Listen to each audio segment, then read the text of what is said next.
कैसे हैं आप? माई सेल्फ शिखा। आज मैं आपको संदेश के विषय में बताऊंगी कि संदेश लेखन क्या होता है। देखिए, संदेश क्या होता है। संदेश शब्द संस्कृत भाषा से आया हुआ है। जब कोई व्यक्ति अपना कोई खबर, अपना कोई समाचार किसी दूसरे व्यक्ति तक नहीं पहुंचा पाता, तो वो उस अपनी बात को, अपनी खबर को संदेश के द्वारा पहुंचाता है। संदेश मौखिक और लिखित दोनों तरीके के होते हैं। संदेश सुखद भी होते हैं, संदेश दुखद भी होते हैं, संदेश व्यक्तिगत भी होते हैं, संदेश सामूहिक भी होते हैं। संदेश दो प्रकार के होते हैं, औपचारिक और अनौपचारिक। देखिए, अनौपचारिक संदेश में हम किसी परिवार वाले को, किसी रिश्तेदार को, किसी परिवार के सदस्य को लिखते हैं।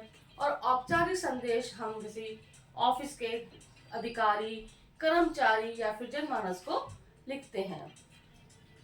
संदेश को हम वर्तमान काल, भूतकाल या फिर भविष्यकाल किसी भी काल में लिख सकते हैं।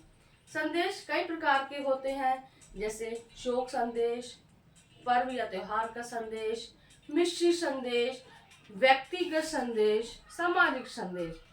उसके बाद हम क्या देखेंगे कि संदेश को लिखते समय हमें किन किन बातों का ध्यान रखना चाहिए। तो देखिए, संदेश को लिखते समय हमें क्या क्या बातों का ध्यान रखना है।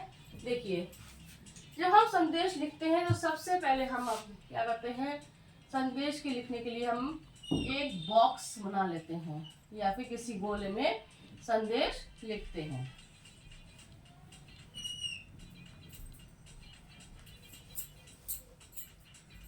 एक बॉक्स बना लिया। उसके बाद सबसे पहले हम यहाँ पे क्या लिखेंगे, संदेश। क्या लिखेंगे, संदेश। उसके बाद हम यहाँ पर क्या लिखेंगे, दिनांक। जो भी दिनांक होगी जिस समय भी हम संदेश को लिखेंगे, जिस डेट में लिखेंगे। उसके बाद हम यहाँ पे क्या लिखेंगे, समय।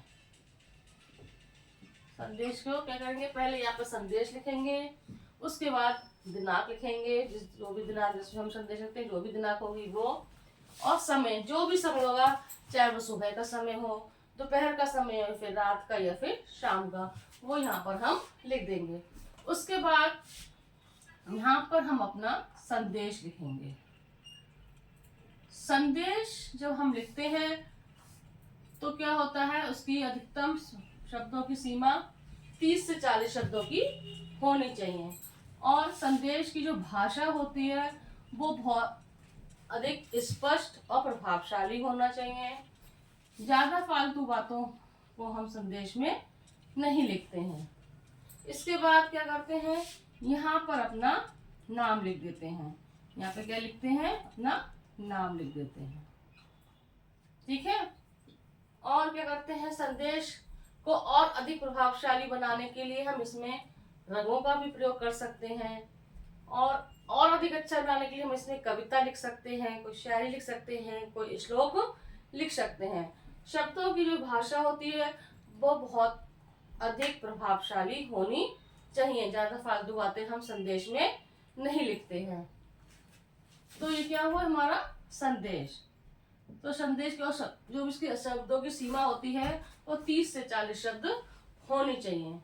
यहाँ पर संदेश लिखेंगे, सबसे पहले दिनांक लिखेंगे, समय लिखेंगे, यहाँ पर अपना संदेश लिखेंगे कि हम किसको संदेश लिख रहे हैं। उसके बाद यहाँ लास्ट में अपना नाम लिखना चाहिए। इतना समझ में आया ना। तो आज मैंने आपको संदेश के विषय में बताया कि संदेश लेखन क्या होता है। Thank you.